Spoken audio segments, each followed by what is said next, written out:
మీ personal interviews మరియు వ్యాపార ప్రకటనల కొరకు ఈ నెంబర్ని సంప్రదించండి. Welcome to fight talk with Lalit Kumar.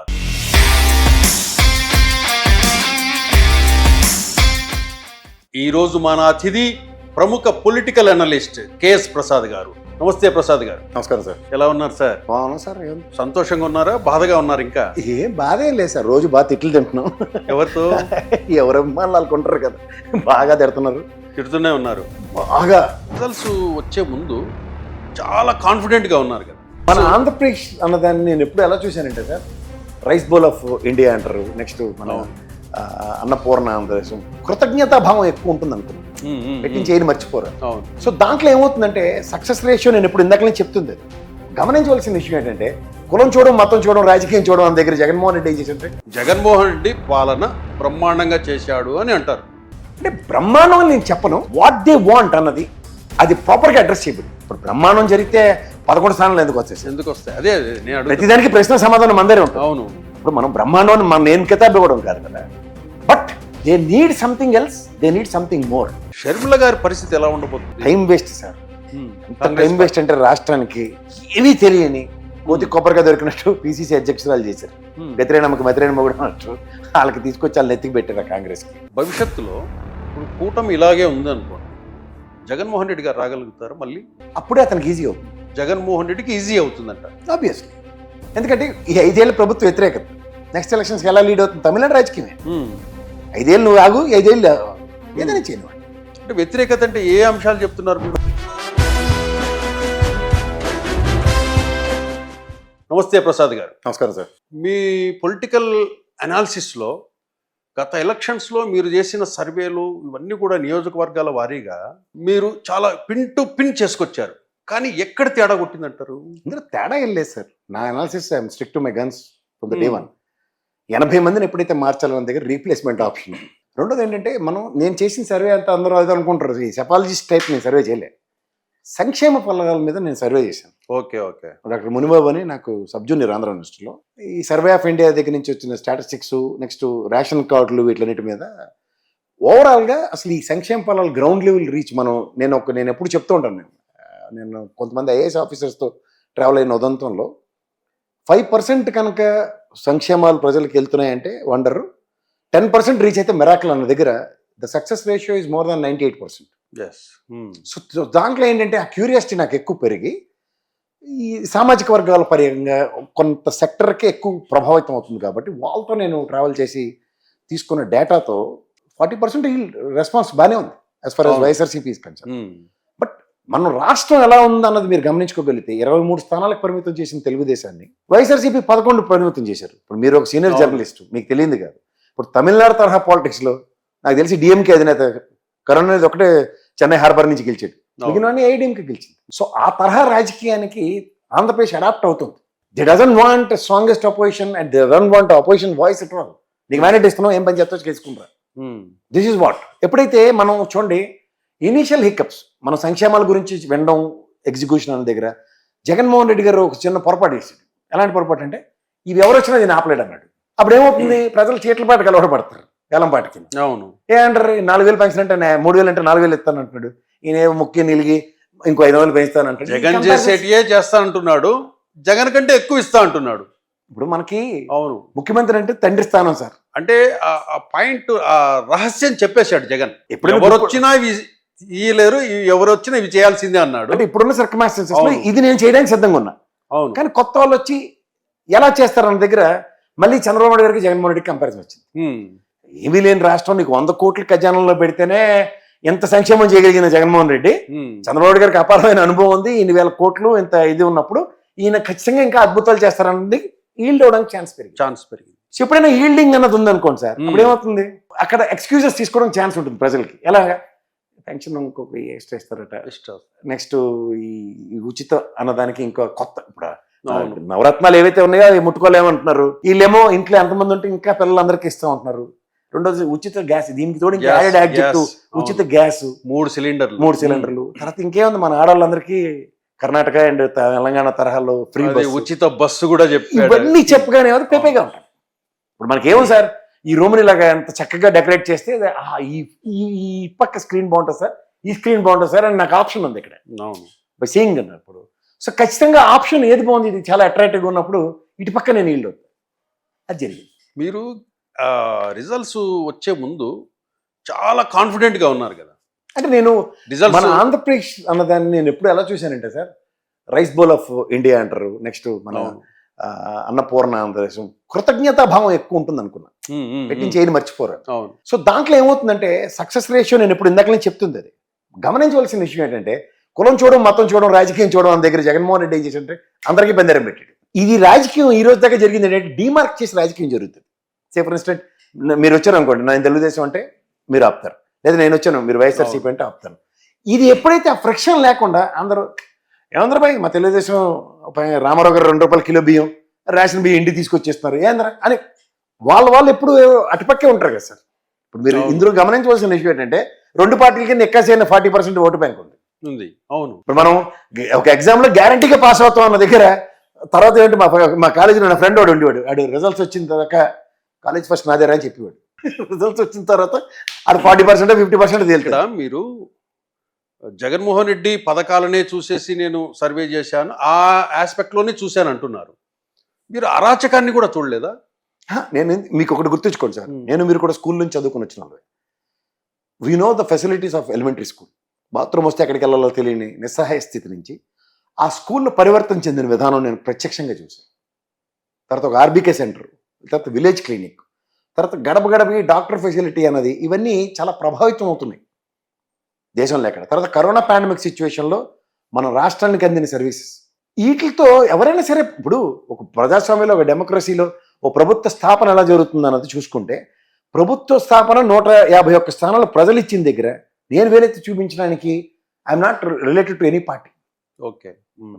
రెండోది మనం అవుట్కమ్ డెరైవ్ అవుతుంది దగ్గర మీరు నేను చెప్తుంది ఏంటి, సంక్షేమ పొలాలు 98% సక్సెస్.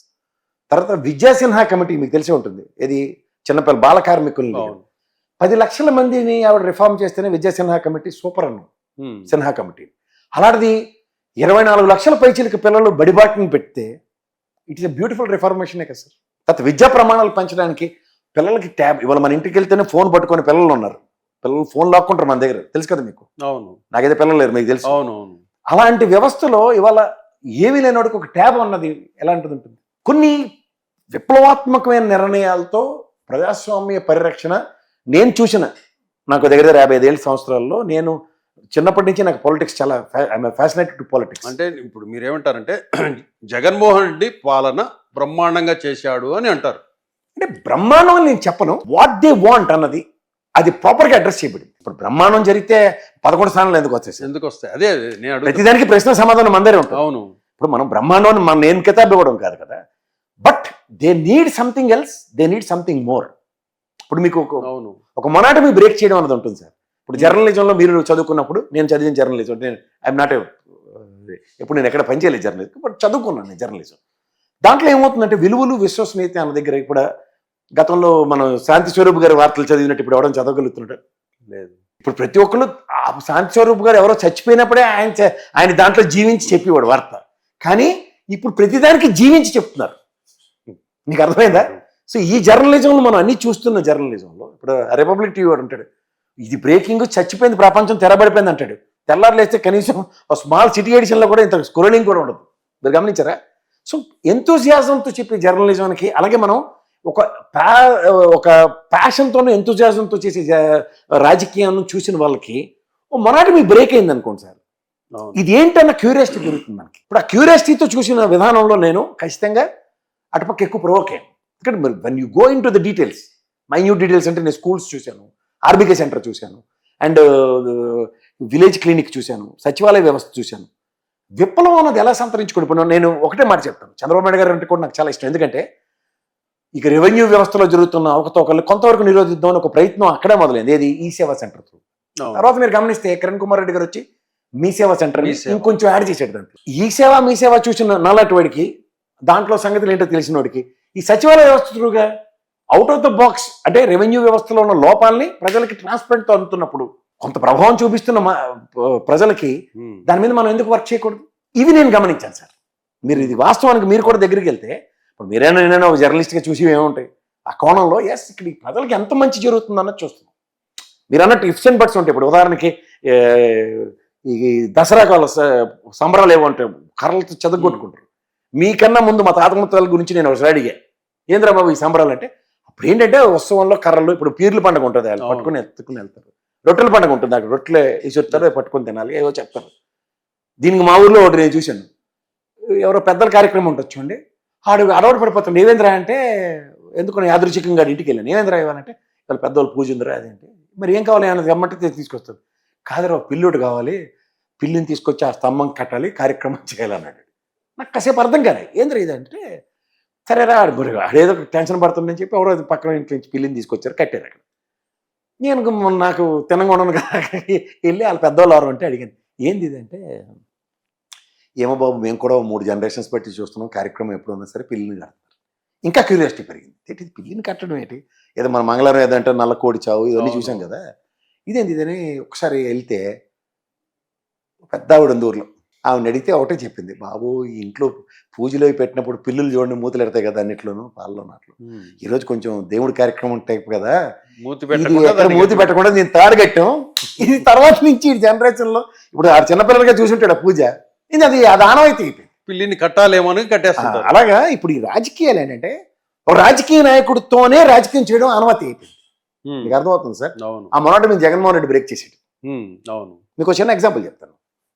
కేతిరెడ్డి ఉన్నాడు, తెల్లారు లేస్తే లబో దిబో అనుకుని ప్రజల్లోనే తిరిగి గుడ్ మార్నింగ్ కేతిరెడ్డి అని రోజు ప్రజలతో మమేకమైపోయి సంక్షేమాలని గొల్లెట్టి, నేను ఒక 2 నిమిషాలు స్టాండ్ చేసి చెప్తాను మీకు, ఏమరా నీ సంక్షేమం అందిందా ఏదంటే, నాకు అక్కర్లేబో అన్నాడు ఒక నియోజకవర్గం. ఏమరా పైన జెండా కట్టిండు చూసుకుని ఇవ్వాలి కదా, నాకు అక్కర్లేదు తీసిమ్మను అన్నాడు. తీయడానికి ఇన్ దే డిస్క్రిప్షన్ లేదు, is not able to remove that. Point 1. రెండోది, సే ఫర్ ఇన్స్టెంట్ నియోజకవర్గంలో ఒకడు వచ్చి అన్న నాకు ఇది ఏదో లేదని, కానీ ఆయన సాధారణంగా ఏముంది రాజకీయ నాయకుడు, ఆయన అనన్యుడికి ఫస్ట్ పిఏకి చెప్తాడు, నెక్స్ట్ ఆ పిఏతో ఉన్న వాళ్ళ అనన్యులందరూ అన్న మనవాడే అన్న మన వీధి అన్న ఇదని ఈ బిల్డప్ రాజకీయం ఉండేది. ఈనేట్ చేసేవాడు వీళ్ళందరికీ చెప్పిన గిర్రని తీసుకొచ్చి ఇక్కడ వాలంటీర్ని పిల్లండి, వాలంటీర్ దగ్గరే ఉంది, మళ్ళీ చివరికి వస్తే వాలంటీర్తోనే సమాధానం. అవును, వీళ్ళందరూ జింగిజింగం బ్యాచ్. అవును, ఇది ఒరిజినల్ గా రాజకీయాల్లో అనన్యుడు పలానోడు పిఏ తెలుసట, పిఏ అనన్యుడికి చెప్తే అనన్యుడు వెళ్ళి మా వీధోడరా ఇడికి రేషన్ కార్డు ఇప్పిస్తే ఈడు బయటకు వచ్చి రేషన్ కార్డు తెచ్చుకొచ్చి అన్న దేవుడు అన్న పలానా రాజు నాకు తెలుసు అన్న, రాజుకి వాళ్ళ పిఏ బాగా తెలుసు అన్న, ఎమ్మెల్యే గారు మావాడు వెళ్తే అన్న బిల్డప్కి వీధిలో 10 ఓట్లు. ఎక్కడ కార్పొరేట్ స్టైల్లో వాలంటరీ త్రూగా జరిగిన రాజకీయాలు వాలంటీర్లో నెక్కచ్చలేదు. ఎన్ఆర్ఐ టీం దగ్గరనే సగం మంది వీళ్ళే గెలితేసిన వాళ్ళు ఉన్నారు. అవును, మీరు గమనించారా? సో విలేజ్ లో వాలంటీర్తో 50 ఇళ్ళకి ఒకటి మానిటర్ పొజిషన్ పెట్టినట్టు పెట్టారు. వీడు తెలుగుదేశమో వైఎస్ఆర్సీపీఓ లేకపోతే జనసేన లేకపోతే బీజేపీఓ కాంగ్రెస్ అందరికీ తెలుసు. అసలు వాడికి తెలియవలసిన వాడికి ఎమ్మెల్యేకి. వైసీపీ వాళ్ళు ఈ వాలంటీర్ సిస్టంతో ఇంటింటికి పిన్ టు పిన్ పుట్టుమచ్చలతో సహా డేటా కలెక్ట్ చేసి పెట్టారు. అంటే అంత జాగ్రత్తగా వర్క్ చేశారు మొన్న ఎలక్షన్స్ లో కూడా. ఎవరు వాలంటీర్లు చేయలేదు? కాదు చెప్పేది అంటే ఆ డేటాబేస్ ప్రకారము. మీకు మళ్ళీ నేను చెప్తుంది ఒకటే, వైఎస్ఆర్సీపీకి వాలంటీర్ త్రూగా పని అవుతుందన్న భ్రమలో 0 అవుట్కమ్. పాయింట్ నెంబర్ 2, నాయకుడు ఎవడైతే ఉన్నాడో ఆయన కింద క్యాడరు లేకపోతే పార్టీ కార్యకర్తలు ఒక పెద్ద అగాధం ఏర్పడిపోయింది. అవును, నాయకుడికి కార్యకర్తలకి నాయకుడికి అధినాయకుడికి. సో ఈ అగాధంలో కొట్టుకుపోయింది వీళ్ళే, మిగిలింది వాళ్ళు. మీకు ఎప్పుడైతే బాండేజ్ అన్నది చాలా ఇంపార్టెంట్ సార్. మీకు బాండేజ్ దగ్గర ఏమవుతుందంటే వాళ్ళే అవహేళనకు గురవుతున్నారు.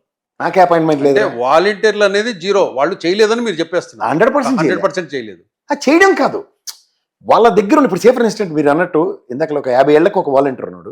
నేను ఇందాక నేను చెప్తుంది అదే, తెలుగుదేశం ఎవరో తెలుసు, వైఎస్ఆర్సీపీ ఎవరో తెలుసు, జనసేన ఎవరో తెలుసు, బీజేపీ ఎవరో తెలుసు, కాంగ్రెస్ ఎవరో తెలుసు. 5 సంవత్సరాల ప్రాసెస్ లో మీరు ఫలానా తెలిసిన తర్వాత ఇటుపక్క ట్రాన్స్ చేయడానికి ఏం చేయగలిగారు? శూన్యం. ఇదే నాయకుడు అనుకోండి, అరే నాకు రేషన్ కార్డు లేదరా, వాడికి చెప్పరా, ఏముందరా నేను తెలుగుదేశమే కానీ ఏముందరా ఓటేస్తాం లేరా మాటలే, ఈ బంధం ఇది పెరగలే. అంటే అప్పుడు మనకి మీరు ఇవాళ ఎందుకు మీరు గమనించండి, 6 నెలలు అయింది, ఈ రోజుకి కూడా కొట్టుకోవడాలు ఎక్కడ నాగయ్యా, రివెంజ్ పాలిటిక్స్ స్టార్ట్ అయ్యి ఉన్నాయి. నిజంగా చెప్పాలంటే వీడు కాదు, కానీ వీడితో ఇలా కాకుండా ఉండకుండా ఉండాలి అంటే ఇది శాశ్వతంగా రాజకీయాలు చేయకూడదు. వైఎస్ఆర్సీపీ ఆల్రెడీ 5 ఏళ్ళు నువ్వు చేయలేదు, ఇంక నువ్వు రాజకీయాల నుంచి తరిమేద్దాం అన్న కాన్సెప్ట్ డ్రైవ్ చేసేస్తున్నారు. ఈ సీరియస్నెస్ మీరు అబ్జర్వ్ చేయండి. వైఎస్ఆర్సీపీ కూడా అబ్జర్వ్ చేసుకోలేదు. ఎప్పుడైతే నాయకుడు, అధినాయకుడు, క్యాడరు ఒక స్ట్రైట్ లైన్లో లేరో ప్రతి ఒడు అడ్వాంటేజ్ తీసుకుంటాడు. ఇప్పుడు ఇది స్ట్రైట్ లైన్ అనుకున్నాం అనుకోండి, టింగమని ఈ వేలు లేపాను అనుకోండి, నేను అయితే ఈ వేలు లేపాను, స్ట్రైట్ లైన్ ఎక్కడుంది? కార్యకర్త అడగాను డిస్ప్రపోర్షన్లో వాడు లేపుతాడు. అవును. అధినాయకుడు కోపం తగ్గినప్పుడు వచ్చాడు అనుకోండి, లైన్ ఎక్కడ ఉంది? స్ట్రైట్ లైన్లో ఎంత గ్యాప్ ఉంది. సో ఈ గ్యాప్ని ఎప్పుడైతే మనం ఫుల్ చేసుకోవడానికి ప్రతి నిమిషం రాజకీయాల్లో 78 ఏళ్ళ రాజకీయ స్వతంత్రంలో ఇది స్ట్రైట్ లైన్ చేసుకుంటూనే సచ్చేవారు. మీకు అర్థమైందా? ఇప్పుడు చిన్న దీనికి ఇంకా అర్థమయ్యే భాషలో చెప్పాలంటే, జన్మభూమి కమిటీల వల్ల తెలుగుదేశం ఓడిపోయింది అయిపోయింది కదా స్టేట్మెంట్. కరెక్ట్గా ఎలక్షన్స్ 1.5 year 2 years బిఫోర్ ఎవర్రా మన్నాపేది లోకేష్ గారిని చూడండి, ఇక మీద ఏదైనా మన కార్యకర్తలు మన వల్లే చేస్తారు అంటే మీరు మళ్ళీ దేవుడు రాగానే ఫస్ట్ పాత బిల్లు ఏమన్నా టటక నీరు చెట్టు ఇలాంటివన్నీ రిలీజ్ చేసి ఇచ్చేస్తున్నారు. దానివల్ల ఏమవుతుంది? గ్రాస్ లెవెల్లో క్యాడర్ నమ్ముకున్న పార్టీ అన్న దగ్గర క్యాడర్ పరిరక్షించబడుతున్నారు. అలాగే చేసిన పనులు ఇక్కడ రాక 5 సంవత్సరాలు పవర్ లేక 5 సంవత్సరాలు పవర్ వచ్చిన తర్వాత ఫస్ట్ నాకు ప్రజలే దేవుళ్ళు అనుకున్నాడు ఆయన. ఇప్పుడు సంస్థాగత నిర్మాణం ఉన్న పార్టీ, సంస్థాగత నిర్మాణం లేని పార్టీ అనేది జనసేన గురించి లక్షలు మాడుకున్నాం మనం. కానీ సంస్థాగత నిర్మాణంతో పని లేదు. యుద్ధం ప్రకటించారు, సడన్ గా మనం రోడ్డు మీద ఏదో ఉంది పట్టుకుని రండి మన వాళ్ళందరూ పిలుపునిచ్చినప్పుడు మీకు ఏది దొరికితే బయటకెళ్తారు. అలా ప్రజలకు ఏమైందంటే ఆప్షన్లెస్ సిచ్యువేషన్లో వాళ్ళు ఆల్రెడీ థరోలీ ఫ్రస్ట్రేట్ అయి ఉన్నారు. నాయకులు, క్యాడర్ మనం ఇంపార్టెన్స్ లేని దగ్గర మనం ఆల్రెడీ కాడు వదిలేసి ఉన్నారు. వీళ్ళు ఆల్రెడీ 40% గత ఎలక్షన్స్లో ఉన్నవాళ్ళు. మన 5 ఏళ్ళు ఏంట్రా? జనసేనకి దగ్గర 5-6% ఉంది. మనం వాళ్ళు ఒకటి అవ్వాలి. ఎందుకంటే ఉభయ గోదావరి జిల్లాలో కాపు చౌదరి సామాజిక వర్గం కలవరాని దగ్గర ఎందుకు కలవకూడదు? తప్పే ఉంది దాంట్లో అని పెద్దవాళ్ళు పాసిఫై చేయడం స్టార్ట్ చేశారు. ఈ పాసిఫికేషన్లో మన ఇద్దరితో పాటు బీజేపీ కూడా రావాలని పవన్ కళ్యాణ్ అనేటువంటి ఇంకా పాసిఫై చేశాడు. సో ఈ మూడింటి త్రయంతో ఇప్పుడు 4 ఎడ్లు కథ మనం చిన్నప్పుడు చదవలేదు సార్. అవి 4 కలిసి ఉన్నప్పుడు ఏమైంది? పుల్ని కొట్టిన కథ తెలుసు కదా. వీడి ఉన్నప్పుడు 2019లో చూసుకున్నారు. ఇవన్నీ ప్రసాద్ గారు, ఈ ఓటమి తర్వాత వైసీపీ అగ్రనాయకత్వాన్ని మీరు కలిశారా? నేను అవన్నీ కల మామూలుగా చాలా మంది అన్ని పార్టీలో మీరు ఫోన్ లో గానీ సార్ నేను ఎక్స్ కాంగ్రెస్ బ్యాచ్ నాది. కమ్యూనిటీ పరంగా కూడా నాకు చాలా మంది అన్ని పార్టీలో అత్యంత ఆత్మలు ఉన్నారు. నేను అట్టు కాదండి, ఇది ఓడిపోయిన తర్వాత ఓడిపోయిన వాళ్ళని ఇప్పుడు మీరు అనాలిసిస్ చేస్తారు, గెలుస్తారని అనాలిసిస్ చేశారు. ఓటమి తర్వాత ఈ అగ్రనాయకత్వము ఈ సమీక్ష నిర్వహించి ఎందుకు ఓటమి చెందాము అనేది ఏమన్నా మీతో షేర్ చేసుకునే సందర్భం ఏదన్నా ఉందా? I have not taken that. మనం ఓటమి ఎందుకు జరిగింది అంటే 3-4 సర్వేలు చేయించారు వీళ్ళు, కానీ ఇంత జాగ్రత్తగా పకడ్బందీగా చూసినా కూడా ఎందుకు ఓటమి చెందాము? ఇప్పుడు ఎవడైతే ఐపాక్ పనిచేశారో వాడే మెయిన్ దరిద్రం. ఈ ప్రశాంత్ కిషోర్ గారి బ్యాచ్ దేశానికి పెద్ద దరిద్రం. ఇప్పుడు మీకు ఒకటి గుర్తుంచుకోండి సార్, వ్యక్తిత్వ హనంతో ఎప్పుడైతే రాజకీయం మొదలవుతుందో, మనం చిన్నప్పుడు చూడండి స్కూల్లో నెత్తోడ లేకపోతే చెముటోడ లేకపోతే పట్టబొర్రోడ ఇలాంటివన్నీ మనం ఏడిపిస్తాం. ఇప్పుడు నన్నైతే కాలేజీలో పిల్లికల్లోడని పిలిచేవాడు, పిల్లిగడని పిలిచేవాడు. ఓవర్ పీరియడ్ ఆఫ్ టైం ఇప్పుడు నేను ఎక్కడైనా కనబడితే అరే మన పిల్లిగడ అనలిస్ట్ రా అని 10 మందిలో మాట్లాడుకోవడం. తర్వాత నేను ఆయన కలిస్తే ఏ ప్రసాద్ ఈ మధ్య అన్ని ఛానల్ కనబడుతున్నారు నువ్వు అని నా ఫ్రెండ్ నన్ను మాట్లాడే విధానం వేరుంటుంది. అవును, ఇది ఎప్పుడైతే జరుగుతుందో సార్ ప్రతిదానికి ఒక అడుగు ముందుకెళ్ళడానికి వెసులుబాటు ఉంటుంది. అవును, ఎప్పుడైతే మిమ్మల్ని క్రిటిసైజ్ చేస్తామో లాంగ్ టర్మ్ ఉండదు. అవును, ఇది జరిగింది ఏంటంటే సార్ అధికార స్థాపనకి 2014 ఎలక్షన్ మీరు గమనించుకోగలిగితే నరేంద్ర మోడీని ప్రధానమంత్రి చేయడానికి ఈ దరిద్రుడు దాపరించాడు దేశానికి ప్రశాంత్ కిషోర్ గారు. ఈ అక్కడి నుంచి జరుగుతున్న పరిణామాల్లో అది కుక్కలు చెప్పిన ప్రశాంత్ కిషోర్ నేర్పించెళ్ళాడు, వీళ్ళు కంటిన్యూ చేస్తున్నారు. వాడు మొదలెట్టిన దగ్గర అక్కడి నుంచి విసర్జిత బ్యాచ్లు ఉన్నాయి. ఇది ఒక దరిద్రానికి అలవాటు పడినాడు ఇంక కొత్త పని చేయడు కదా. అదే పనులు ఎప్పుడైతే చేస్తారో సర్వేలతో ఓదరగొడితే, ఇప్పుడు చంద్రబాబు గారి ఎలక్షన్లో ఆయన పని ఆయన చేసుకున్నాడు, మీకు అర్థమైందా? ఆయన పని ఆయన చేస్తూ ఆయన మెలకు ఇప్పుడు రాబిన్ శర్మ అటువంటి కూర్చుని మనం జనసేనతో కలపోతే పని అవుతుంది సార్, తెలుగుదేశం బీజేపీ కలపకపోతే పని అవుతుంది ఇలాంటి చెప్పాడు అనుకోండి, వాడు వేస్టెడ్. అధినాయకుడు ఎప్పుడైతే అవగతం చేసుకుంటాడు గ్రాస్, ఇప్పుడు మీకు జగన్మోహన్ రెడ్డి గారు చూడండి పవన్ కళ్యాణ్ గారినే ఏం చేస్తూ కొట్టాడు. అవును, కరెక్ట్గా పనిచేసాడు. ఆయనలో ఏం చేశాడు? ఆయనలో భావావేశం కనుక లేపితే నేనే ముఖ్యమంత్రిని, నేను తిరుగులేదని. కానీ ఆయన ఫస్ట్ క్లూ ఇచ్చాడు. ఏది 2019లో లాగా పవన్ కళ్యాణ్ నిలబడి ఉంటే జగన్మోహన్ రెడ్డి గారికి నెల్లేరు మీద నడకే. అవును, కానీ ఈయన ప్రయత్నిస్తుంటే దాన్ని డాల్ పెట్టి అడ్డుకుని, ఎందుకంటే యుద్ధం చేసేవాడు కత్తి డాల్ ఉంటుంది. అవును, కత్తి ప్రతిసారి యూజ్ చేద్దాం అన్నా సరే అవతల ఫోర్స్ ఉన్నప్పుడు డాల్తో నియంత్రిస్తూ ఉంటాడు. ఆ కత్తి యుద్ధం చేస్తున్న జగన్మోహన్ రెడ్డి ఏం చేశాడంటే ఈ డాల్తో పవన్ కళ్యాణ్ అడ్డుకుంటుంది మర్చిపోయాడు. ఏం తెలుసా తన అతను కత్తి మాత్రమే చూస్తున్నాడు. అతను కత్తి తిప్పుకుంటూ వెళ్తున్నాడు కాంకర్ చేద్దాం. అవును. ఏది సింగిల్ గా పవన్ కళ్యాణ్ గారు కనుక నిలబడితే నాకు నెలరి మీద నడక, ఎందుకంటే తెలుగుదేశంకి జనసేనకి ఓట్ బ్యాంక్ అవును. ట్రాన్స్ఫర్ ఉండదు. అవును. అది ఆల్రెడీ ఆలే ఎక్స్పెరిమెంట్ చేసుకున్నారు. కానీ వాళ్ళు అంటర్నల్ గా నోవాటెల్ హోటల్ దగ్గర నుంచి పవన్ కళ్యాణ్ గారు చంద్రబాబు నాయుడు గారు పాసిఫై అయింది గమనించకుండా, ఎప్పుడైతే ఇదే పవన్ కళ్యాణ్ గారు ఒక క్లూ ఇచ్చారు, ఇక్కడ నేనెంటూ లోపలికి వెళ్ళాలి, లేదంటే నేను కుమారస్వామి గారి లాగా నాకు 20-30 గెలిస్తే నా సామర్థ్యం అవుతుంది తప్ప మీరు ఎంత నాకు విజిల్ కొట్టి సీఎం అని నడిచినా కాదన్నది క్లూస్ పడిపోతున్నాయి. అవును. ఈ క్లూస్ మనం ఎప్పుడైతే రీడ్ చేయమో, పవన్ కళ్యాణ్ అనే వ్యక్తి ఇండిపెండెంట్ గా నిలబట్టలేదు అన్నది ఎప్పుడైతే డిసైడ్ అయిపోయిందో 60% ఆన్సర్ జగన్మోహన్ రెడ్డి గారికి గ్యారంటీగా తెలుసు. నెక్స్ట్ మిగిలిన ఆప్షన్ ఏముంటుంది? ఇప్పుడు ఉదాహరణకి 40-40% వీళ్ళిద్దరి దగ్గర ఉన్నాయి సార్. అవును. 40-40 ఉన్న వాళ్ళ దగ్గర రిమైనింగ్ 20% మీద కదా ఎలక్షన్. మనకు తెలిసింది వాళ్ళు న్యూట్రల్ ఎటువైపు- బ్యాక్గ్రౌండ్ ఒకటి ఉంటుంది, 5-10% మధ్యలో ఉంటారు. ఆ రోజుకి 3 వచ్చింది, ఏది కొట్టాలో కొట్టాలి. కానీ ఈ 10%లో జనసేన ఉంది, బీజేపీ ఉంది, కాంగ్రెస్ ఉంది. కాంగ్రెస్ నివురుగప్పిన నిప్పులా ఉందనుకోవడం కాదు, వాళ్ళతో ఏమీ కానప్పుడు షర్మిల అన్న వ్యక్తితో మొత్తం డ్యామేజ్ చేయగలిగారు కడప. అవును. చివరి మీకు ఉదాహరణ. అవును. తర్వాత జగన్మోహన్ రెడ్డి గారికి వెన్నుముక ఫ్యామిలీ, ప్రధానికి భాస్కర్ రెడ్డి గారు కానీ శంకర్ రెడ్డి గారు ఇలాంటి వాళ్ళు నియోజకవర్గంలో ఉంటే రాయలసీమ అంతా ఒక ప్రభావం ఉండేది. ఆ మాటకు వస్తే అవినాష్ రెడ్డి గారు జగన్మోహన్ రెడ్డి గారు ఇద్దరు చిన్నపిల్లలే, కానీ కరెక్ట్. వాళ్ళ నాన్నగారి లెగసీతో, వివేకానంద రెడ్డి గారి లెగసీతో, భాస్కర్ రెడ్డి గారి లెగసీతో, శంకరన్న గారి లెగసీతో రాజకీయ డైమెన్షన్స్ వేరే. In the absence of you somebody can, కానీ in the absence of Jaganmohan Reddy Avinash Reddy garu elections కి లీడ్ అవ్వలేదు. అవినాష్ రెడ్డి గారు గెలుపు, జగన్మోహన్ రెడ్డి గారి గెలుపు, బికాస్ దే రాజశేఖర రెడ్డి గారి కుటుంబం. కాంగ్రెస్ పరంగా షర్మిల మొత్తం రాయలసీమ ఎంత డ్యామేజ్ చేసిందో తక్కువే. నెక్స్ట్ మీకు రియూనియన్ ఆఫ్ ఈ 3 పార్టీల్లో కుల సమీకరణలు జరిగింది. దీనికన్నా పెద్ద సెట్ బ్యాక్ ఏంటంటే రెడ్డి సామాజిక వర్గం ఈ ఎలక్షన్ మేము పని చేయట్లేదని కాడదిలేడు. మొన్న కూడా చెప్పారు, రెడ్లు మేము పని చేయలేదని చెప్పారు. మొహమాట లేకుండా చెప్తున్నాడు. ఇప్పుడు ఊర్లో ఒక పెద్ద మనిషి ఉంటాడు సార్, ఆయన చుట్టూ జరిగే రాజకీయం వేరు. ఊర్లో పెద్ద మనిషి రెడ్డి అవనండి, చౌదరి అవనండి, వేపనయ్య అవనండి, ఆ ఊర్లో పెద్ద మనిషి ఫలానా కష్టానికి ఇతను ఉంటాడు. ఇక్కడ రాజకీయం అంతా ఈ 5 ఏళ్ళ తర్వాత పరిణామం ఏంటంటే సార్, ఓటమికి 5 సంవత్సరాల కష్టానికి జగన్మోహన్ రెడ్డి అనే వ్యక్తి వాలంటీర్గా కాపాడుకున్నాడు. ఇవాళ మళ్ళీ పెద్ద మనిషి దిక్కాడు. ప్రభుత్వం ఉంటే వాలంటీర్ ఉంది, ప్రభుత్వం లేనప్పుడు ఉండదు. ఇప్పుడు ఒక సివిల్ సర్వెంట్ ఉంటాడు, is the best for his district. ఒక 4-5 నెలల తర్వాత తనకి ట్రాన్స్ఫర్ అయిపోయింది అనుకోండి, సంవత్సరం తర్వాత ట్రాన్స్ఫర్ అయిపోయింది అనుకోండి, అలాంటి అడ్మినిస్ట్రేటర్ వస్తాడో లేదో ఎవరికి తెలుసు. అలా నియోజకవర్గంలో కన్సిస్టెంట్ గా ఒక నాయకుడు గెలుపు ఓటంతో కేడర్ని పరిరక్షించుకుంటూ ఉంటాడు. ఇప్పుడు ఆ నాయకుడికి ఎప్పుడైనా ఇంపార్టెన్స్ తగ్గిపోతే ఇప్పుడు ఎలా ఉంటుంది? పిల్లరా వాలంటీర్ని పిలిచి చేయండి రా, చేసుకుంటారా మీరు, ఎటకారం ఉంటుంది. ఆ వ్యంగ్యంలో మళ్ళీ బయటకు వెళ్ళి జగన్మోహన్ రెడ్డి గారిని కలగానే నాగిని డాన్స్ అంటారు. దాంతో అదే రెడ్డి సామాజిక వర్గం అంతా కూడా వ్యతిరేకంగానే పనిచేసింది. ఈసారి జరిగింది ఒకటి సార్, కాపు సామాజిక వర్గం, చౌదరి సామాజిక వర్గం ఏకతాటి మీదకి రావడం.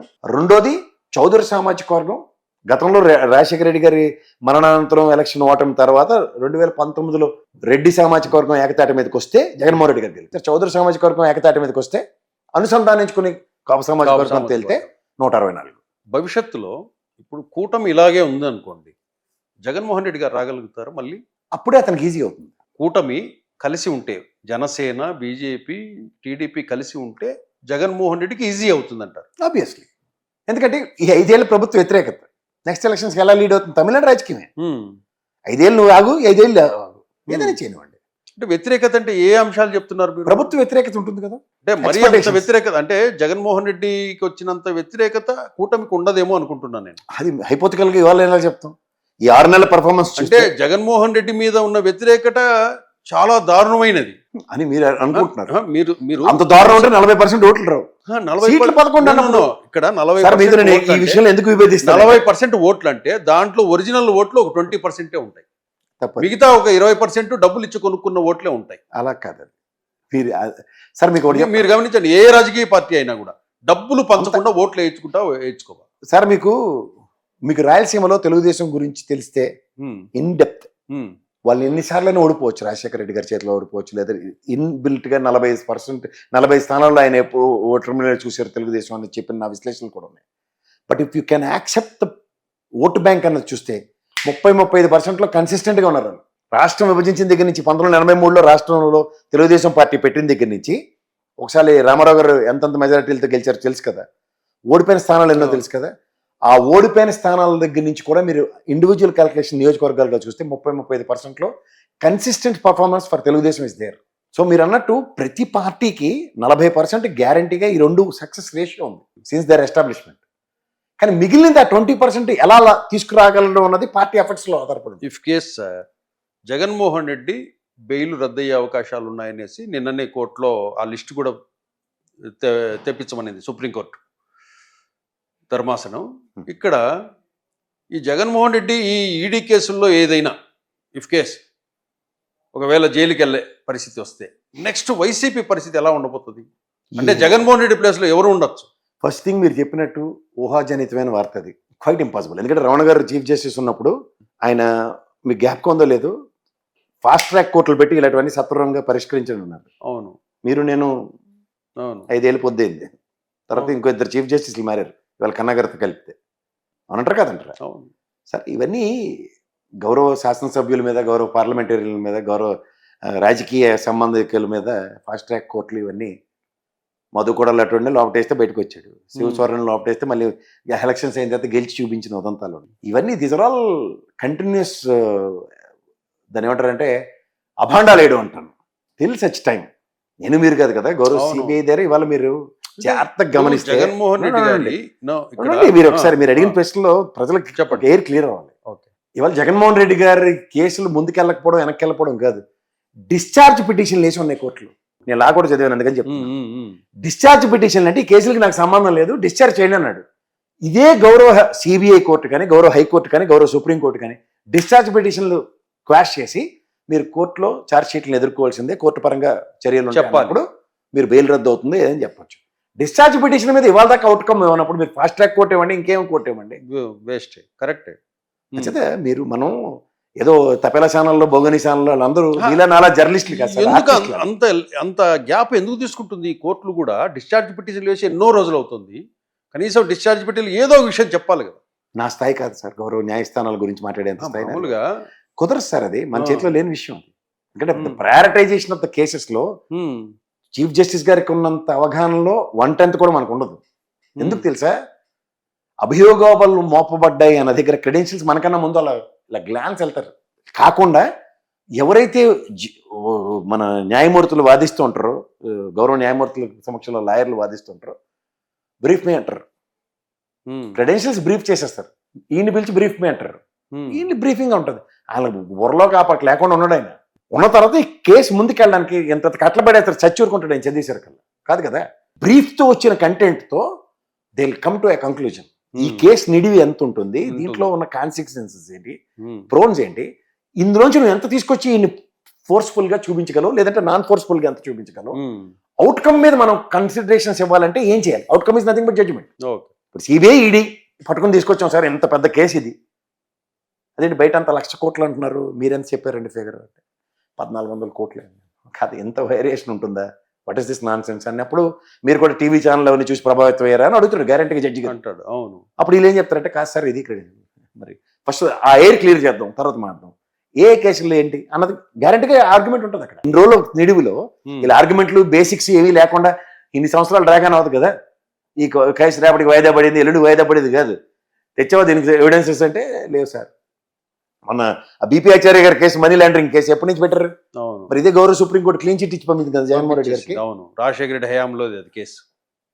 సో రిలవెన్సీ మీద మనం సాధారణంగా చాలా మందికి ప్రాబ్లం ఎక్కడ వస్తుందంటే సార్, ఈ మీడియా వ్యవస్థలు ఎవరికాడ గూళ్ళు కట్టు కూర్చున్నారు. ఒక న్యూస్ని 10 రకాలుగా బొంబార్డింగ్ చేసుకుని కొట్టుకెళ్లే దగ్గర ఒకటి మీలాటోడో నలాటోడో ఏదో మాట్లాడినా మనని ఆడమైన అటుకుని తీస్తున్నారు. పూర్వపరాలు తెలిసి మాట్లాడితే, పూర్వపరాలు తెలియకుండా మాట్లాడినోడు నిజమైపోతున్నాడు. నిజమైతుంది. అవును, డిశ్చార్జ్ పిటిషన్లు ఉన్నాయి కదా భయ అని మాట్లాడితే అట్లా ఎన్ని ఉంటాయండి శ్రీనివాస్ గారు డిశ్చార్జ్ పిటిషన్లు జగన్? అన్ని కేసుల్లో డిశ్చార్జ్ పిటిషన్, అన్ని కేసులు అవన్నీ కావాలంటే చాలా ఇట్స్ డిస్క్రిప్షన్ ఆఫ్ కోర్ట్ అండి, అందుకే నేను మీరు కాదు కదా. కాదు, అవును, డిశ్చార్జ్ చేసేసి ఎయిదర్ దీంట్లో ఉంది లేదు రెండు ఏదో ఒకటి చెప్పాలి. డిశ్చార్జ్ పిటిషన్ అయ్యింది అనుకోండి, అడ్మిట్ అవ్వలేదు అనుకోండి, ఆయన కేసులో యాక్సెప్టెన్స్ ఉన్నట్టు కదా. First thing discharge need to be cleared. Discharge petition dismiss అయింది అన్నారు అనుకోండి, కేసుకి అడ్మిట్ అయిందని అర్థం. అవును, ఇంతవరకు అది జరగలేదు. అడ్మిట్ అయినప్పుడు డిశ్చార్జ్ పిటిషన్ మీద ఉన్నప్పుడు ఏమని మాట్లాడతాం మనం మాట్లాడలేం. కరెక్ట్. ఈ తపేలశాలకి నిద్ర లేచాడు కాబట్టి జగన్మోహన్ రెడ్డి గారిని అరెస్ట్ చేయండి, ఎందుకంటే చంద్రబాబు నాయుడు గారు గవర్నమెంట్ వచ్చిందంటే.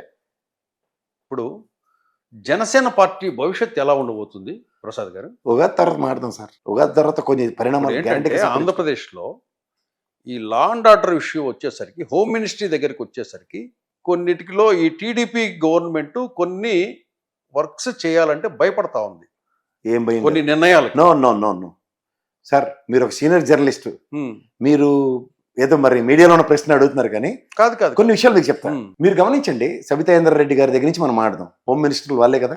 అవును. ఇప్పుడు కూడా మన రాష్ట్రం విడిపోయిన దగ్గర నుంచి ఈ రోజు దాకా హోమ్ మినిస్టర్లు అందరూ ఆడపిల్లలు ఉన్నారు, ఇవాళ అనితమ్మ గారితో సైతం. కానీ లా అండ్ ఆర్డర్ మాత్రం చీఫ్ మినిస్టర్ చేతిలో ఉంటుంది. ఎందుకుంటాయి తెలుసా సార్? భావావేశాలు ప్రతి ఒక్కరికి ఉంటాయి. ఉంటాయి. భావావేశాలు లేని వ్యక్తి ఎవడు ఉంటాడంటే ఆయనే ముఖ్యమంత్రి. మీకు అర్థమైందా sir? Description of a chief minister రేరెస్ట్గా ఒక పాశుపశాస్త్రం తీసినట్టు వాడతాడు అతను. అంత సైమనం ఉంటుంది అతను. దానికి చాలా మెచ్యూరిటీ కావాలి. అందుకని లా అండ్ ఆర్డర్ వాళ్ళ కంట్రోల్లో ఉంటుంది. ఎందుకు అంటే లా అండ్ ఆర్డర్ మీద ఇన్స్టెంట్ రియాక్టివ్ మోడ్లో పనిచేద్దామన్నా సరే గౌరవ ప్రిన్సిపల్ సెక్రటరీ గారు, గౌరవ డీజీపీ గారు ముఖ్యమంత్రి గారితో పుంకాలుగా చర్చిస్తాను, కానీ ఒక డెలిబరేషన్స్ ఉండవు. ఇది వన్ షుడ్ యాక్సెప్ట్. అవును. ప్రిన్సిపల్ సెక్రటరీ గారిని డీజీపీలతో సమీక్షించేంత స్థాయి చీఫ్ మినిస్టర్ గారికి తప్ప ఇంకెవరికి ఉండదు. అలాంటప్పుడు లా అండ్ ఆర్డర్ ఆయన దగ్గర ఉండడమే సముచితం. హోమ్ మినిస్టర్ దగ్గర ఉందనుకోండి, అవును, పర్సనల్ వెంజెంట్ అయితే వేసేయండి, వాళ్ళని లోపల వేసేయండి, చంపేయండి అన్నారు అనుకోండి. సజ్జనార్ గారు లాంటి వాళ్ళకి అయితే డిస్కషన్స్ ఎలా ఉంటాయో తెలుసు కదా. సజ్జనార్ గారి దగ్గర ఆ డిస్కషన్స్ చూస్ చేయించడానికి కూడా గౌరవ ముఖ్యమంత్రి గారు. అవును. నాటి రాజశేఖర రెడ్డి గారైనా మొన్న కేసీఆర్ గారు. అవును, కేసీఆర్ కూడా. సో లా అండ్ ఆర్డర్ విషయంలో అంత సెన్సిటివిటీ ఉంటుంది. దాని నుంచి వాళ్ళ కంట్రోల్లో ఉంటుంది. మూడోది, మీరు అన్నట్టు ఇవాళ మీరు పవన్ కళ్యాణ్ గారి గురించి వైటల్ రోల్ ప్లే చేసిన ఈ గవర్నమెంట్ ఫార్మేషన్లో ఆయనకున్న వెసులుబాటు ఏంటంటేనండి, బీజేపీతో ఇలా బ్రహ్మాండమైన అభయాస్తుంది. ఇప్పుడంతా జరిగేది ఏంటంటే సార్, ఇవాళ కాంగ్రెస్ కలుస్తుంది. జమిలీ ఎలక్షన్స్ విషయంలో air need to be cleared. మూడోది, ఆయన మొన్న చెప్పకనే చెప్పాడు, as long as Chandrababu Naidu గారు అన్న వ్యక్తి ఉంటే పార్టీ పనిచేస్తుంది మీకు అందరం. కానీ సడన్గా లోకేష్ గారు అనుకోండి, why the hell I have to take that అన్న కాన్సెప్ట్లో అందరూ try to read in between the lines. ఆయన విశ్వసనీయత, విధేయత చంద్రబాబు నాయుడు గారి పట్ల చూపించాడు. ఇట్ డజంట్ మీన్ దట్ నేను లోకేష్ కూడా ముఖ్యమంత్రి అయితే మీరు చేసుకోండి, నేను పని చేస్తానని చెప్పలే. దాని అర్థం. సో దాంట్లో down the line option explore అవ్వాలి అంటే పవన్ కళ్యాణ్ గారు అనే ఇండివిజువల్ వ్యక్తి కుమారస్వామి వాళ్ళ స్టెప్ ఇన్ అయ్యాడు. ఎవ్రీడే ఈజ్ నాట్ సండే కదా అందరికీ. సో ఆ ప్రాసెస్లో ఆయన ఎదిగే విధానం వేరేగా ఉంటుంది. ఆయన భావావేశం చాలా ఎక్కువ సార్.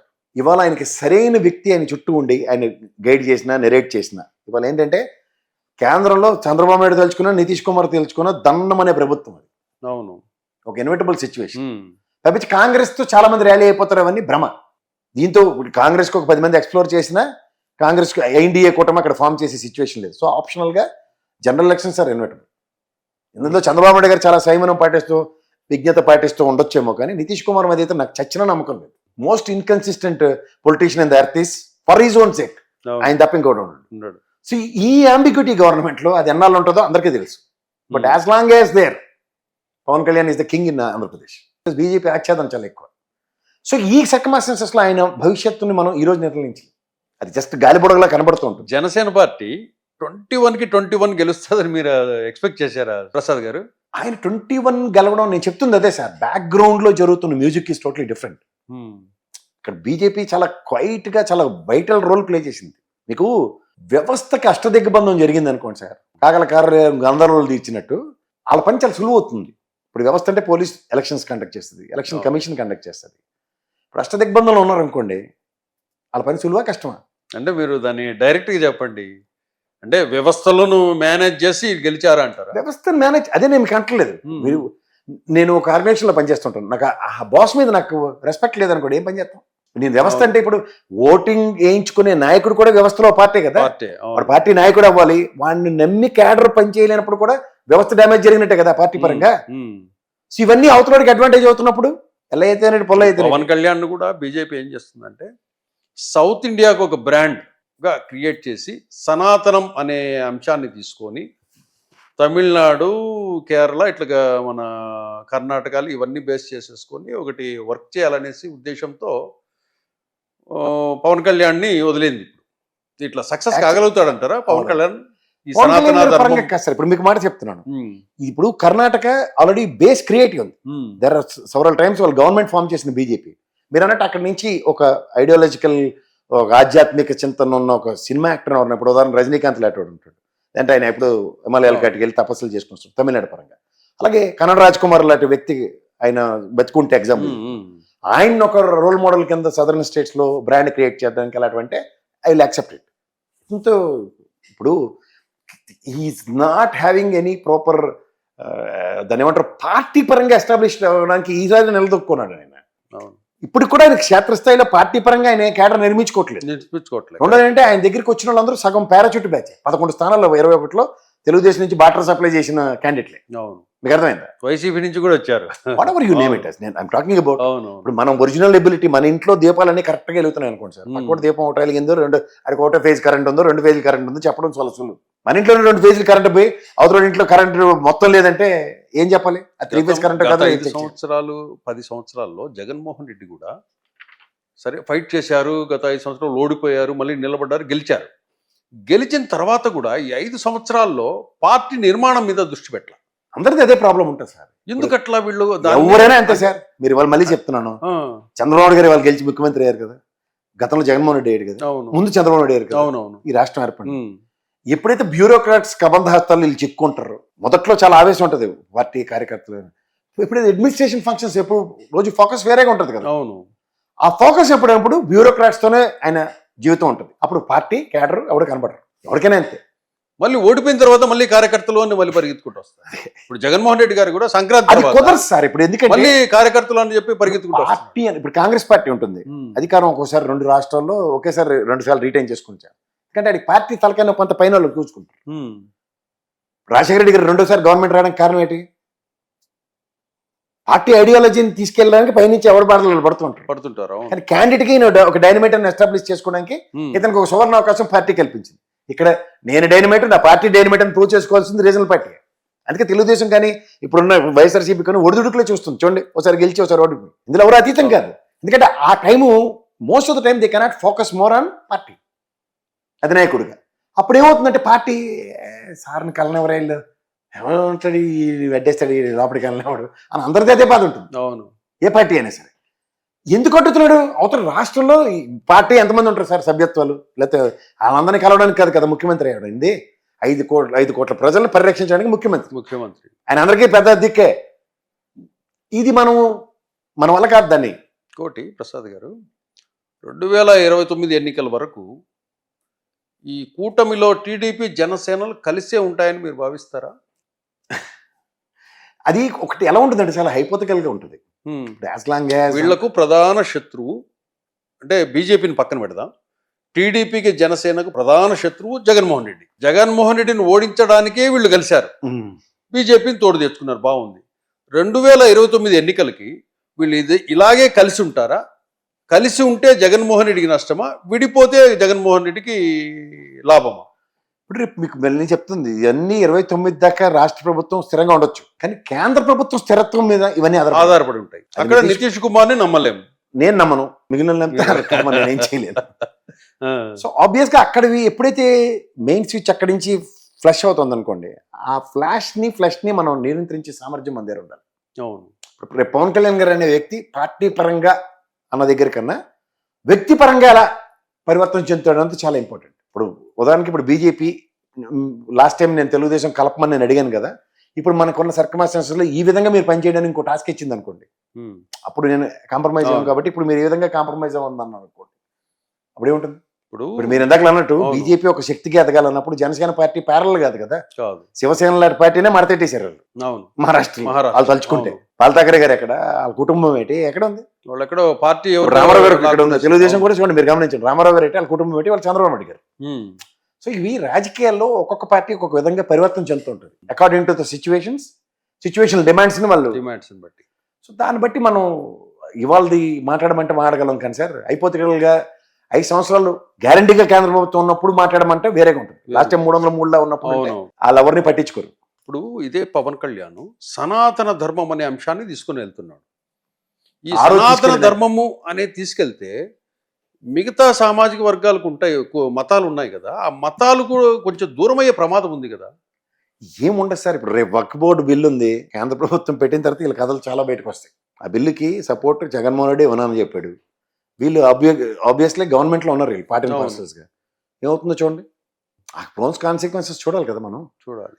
అలా చాలా ఉన్నాయి. ఇప్పుడు కాన్స్టిట్యూషన్ అమెండ్మెంట్స్ కోసం తెగ అర్రులు చేస్తున్న బీజేపీ కాన్స్టిట్యూషన్ అమెండ్మెంట్లో సింగిల్ పార్టీ మేమే గెలవాలి మేమే ఉండాలి అన్న దగ్గర ఎవరు ఉండాలో ఎవరు ఉండకూడదో తేల్చుకోవాలి కదా. నాకు ఉగాది పరిణామాలు కొంచెం తీవ్రంగా ఉంటాయని మాత్రం నాకు అనిపిస్తుంది. 6 నెలలు అంటారా? ఎందుకంటే చంద్రబాబు నాయుడు గారు ఇక్కడ మీరు తెలంగాణ రాజకీయాలను మీరు రాజ్యాంతం గమనిస్తే ప్రతిసారి కేటీఆర్ గారు ముఖ్యమంత్రి అవుతారని ఒక ఫెయిలర్ ఇవ్వడం, అది తుస్సు మనం అవుట్కమ్ లో ఇవాళ ఆ పార్టీ ఎలా ఉందో మనం చూసాం. అవును. ఇప్పుడున్న సర్కమ్స్టాన్సెస్ లో లోకేష్ గారికి ఇది ఒక opportunity. Yes. Apart from that మరి రాహుల్ గాంధీ గారిని దేశవ్యాప్తంగా మనం గమనించగలిగితే ఆయన ఎప్పుడైతే క్యాబినెట్లో లేడు, డిప్యూటీ చీఫ్ ప్రధానమంత్రిగా కూడా లేక ఇవాళ ఆయన పడుతున్న పార్టీ పరమైన కష్టాలు చూస్తున్నాం. ఎవరో ఆర్గ్యుమెంట్ ఇవ్వచ్చు లోకేష్ మంత్రి అయ్యాడు కదా అది, but it is not. Party పరంగా ఐదర్ ఈ needs to switch it on, నాన్న మీరు ముఖ్యమంత్రిగా చూసుకొని పార్టీ అధ్యక్షుడు అవ్వాలి, దాంతో పార్టీ మీద కమాండ్ తెచ్చుకోవడం ఉంటుంది. లేదా ఈయన పార్టీ అధ్యక్షుడిగా మీరు పార్టీ కార్యక్రమాల్లో నేను ముఖ్యమంత్రి, అప్పుడు జరిగే పరిణామాలు. తండ్రి కొడుకులు కలిగి ఒకటి ఇష్టం అవ్వచ్చు, లేదా 2 ఇష్టం అవ్వచ్చు, కానీ మిగిలిన వాళ్ళందరికీ ఇష్టం ఉండాలని రూల్ లేదు కదా. అన్నాడు రామారావు గారినే ఇష్టం లేదని చెప్పి వచ్చిన వాళ్ళు తెలుగుదేశం వాళ్ళే కదా. ఈ పరిణామాలతో నెక్స్ట్ ఆప్షన్ బాగా ఎక్స్ప్లోర్ చేయగలిగే ఏకైక వ్యక్తి ఇప్పుడున్న వాళ్ళు ఏంటంటే భావసారూప్యతను ఎక్కువగా ప్రదర్శిస్తున్న పవన్ కళ్యాణ్ గారి పక్కనే విండ్ ఎక్కువ ఉంటుంది. వీళ్ళందరూ ఎగేసుకునే జగన్మోహన్ రెడ్డి మీరు రాండి అనే వెళ్ళే పరిస్థితి ఉండదు కదా అప్పుడున్న సిచ్యువేషన్లో. ఉగాది తర్వాత ఎగ్జాంపుల్ ఇప్పుడు ఆప్షన్ ఎక్స్ప్లోర్ చేసేది పవన్ కళ్యాణ్. ఆ ఆప్షన్లో I don't know what will happen. ఇప్పుడు మన ఈమె షర్మిల గారి పరిస్థితి ఎలా ఉండబోతుంది? Time waste sir. ఎంత టైం వేస్ట్ అంటే రాష్ట్రానికి ఏమీ తెలియని కోతి కొబ్బరిగా దొరికినట్టు పిసిసి అధ్యక్షురాలు చేశారు. గతిరే నమ్మకం మతిరేని మొగుడు అన్నట్టు వాళ్ళకి తీసుకొచ్చి వాళ్ళు నెత్తికి పెట్టారు కాంగ్రెస్ కి. ఏ తులసిరెడ్డి గారు అలాంటి వ్యక్తి స్థాయి కలిగిన వ్యక్తి అయితే మీరు వాళ్ళ కాంగ్రెస్ గురించో గత వైభవాలు పిచ్చోడి చేతిలో రాయిలాగా ఏంది అసలు సబు సందర్భం లేకుండా. ఇప్పుడు ఏదో చూడండి నాకు పేరుకి పెత్తనం ఇస్తే బుర్రంతా కొరికి పెట్టానని ఇవాళ వాళ్ళ అన్న మీద రివెంజ్తో మనం రాష్ట్ర ప్రాణాలు తినేస్తే మనం ఏడు చేస్తాం సార్. ఇప్పుడు అక్కచెల్లెల తగులు రోడ్డు మీద పెట్టడమే తప్పు. ఆ తగు తీసుకొచ్చి మొత్తం రాష్ట్రంలో నా సమస్యను మీ సమస్య కింద తీసుకుని వాటిని పరిష్కరించమంటే మనం అందరూ టైం వేస్ట్ అని అంటారు. దాని టైం వేస్ట్, సక్సెస్ అయ్యే అవకాశాలు లేవంటారు కాంగ్రెస్ పార్టీకి. ఎక్కడవుతుంది పగబట్టిస్తున్నారు ఆంధ్రప్రదేశ్ ప్రజలు. అసలు అంత పగ బీజేపీ మీద కూడా ప్రదర్శించాలి, కానీ ఐ డోంట్ నో బీజేపీ మీద కాకుండా ఓన్లీ కాంగ్రెస్ మీద పగబట్టిన దగ్గర ఆప్షన్ మనం ఎత్తకట్లేదు, వాళ్ళు ప్రజలు ఎత్తుక్కుని ఉన్నారు. వాళ్ళ కోపం వస్తే చూడండి 6 నెలల సంవత్సరం చేసిన మూలం ముస్లిం పొడిచినట్టు కాంగ్రెసే అని దాని మీద పగబట్టి తిరుగుతున్నారు. 10 ఏళ్ళు ఏంది ఇప్పటికి కూడా రాష్ట్ర విభజన సమస్య ఒక్కటి పరిష్కరించిన బీజేపీని ఇలా వేలెత్తి కూడా చూపించకుండా 0.5% ఉన్న వాళ్ళకి కూడా ఎగేసుకుని పొగేసుకుని మరి ఓట్లేసి వాళ్ళని అధికారంలోకి తీసుకొస్తున్నారు అంటే ఏం చెప్పాలి? కరెక్ట్. ప్రసాద్ గారు, ఇప్పుడు ఈ తిరుమల కల్తీ లడ్డు ఇష్యూ అనేసి నెయ్యి విషయం ఈ అంశాలన్నీ వచ్చాయి. విషయం వచ్చినప్పుడు దానికి ఒక కమిటీ కూడా వేశారు, అది కూడా ఎంక్వైరీ జరుగుతూ ఉంది. ఈ కల్తీ నెయ్యి అనేది శ్రీవారి లడ్డు విషయంలో జరిగి ఉంటుందని మీరు భావిస్తారా? నేను ఖచ్చితంగా నమ్మను. నేను ఒక హిందువుగా ఆ దేవదేవుడు నాకు ఇంటి ఇలవేలుపు కూడా impossible to next. Sir Tirupati తిరుమలలో వెర్రి వేషాలు ఏమైనా వేస్తే కిందకు కూడా దిగం, అది గుర్తుంచుకోండి. చాలా డేంజరస్ అది. పైపచ్చు సార్ ఒక ఆధ్యాత్మిక సెంటర్లో కల్తీలు చెత్త చెదారం ఎప్పటికి సార్ అంత ఇది ఉంటుంది. పైపచ్చి అక్కడ procedure is been there from decades. ఇవాళ మీరు పెట్టింది కాదు అది. ఆ పర్యవేక్షణలో ఆ దేవదేవుడికి సంబంధించిన కైంకర్యాలకి ఏం జరుగుతుందో గత ప్రభుత్వం తీసుకున్నది ఏంటో ఈ ప్రభుత్వం చేసింది ఏంటో అంతకన్నా ముందు ప్రభుత్వం ఏం చేసిందో చెప్పమనండి ఒకసారి. It is a regular procedure, routine procedure of rejections.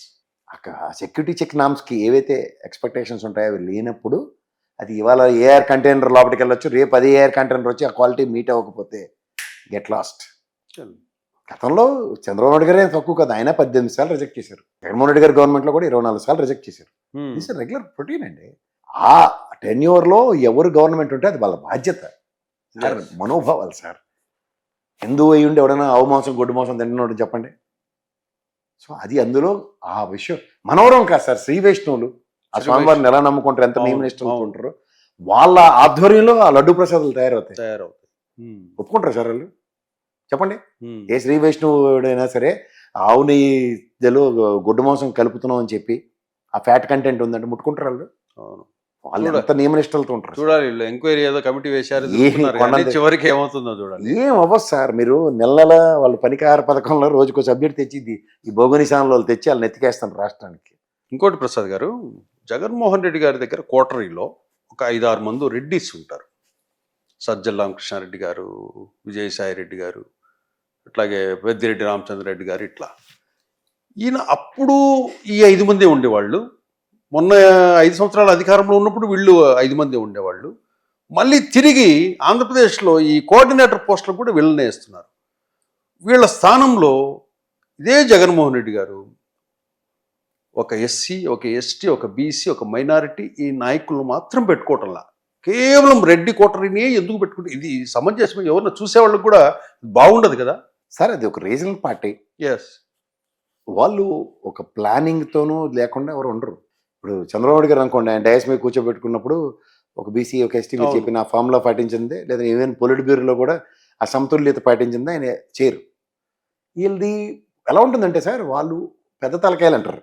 ఉదాహరణకి పెద్దిరెడ్డి గారు, సామంతరాజుల్లాగా పెట్టుకుంటారు. సామంతరాజులు అంత సీన్ వాళ్ళకి ఏం లేవు కానీ సార్, వాళ్ళకు ఉన్నదానిలో ఏంటంటే బుల్ వర్క్ చేయాలి.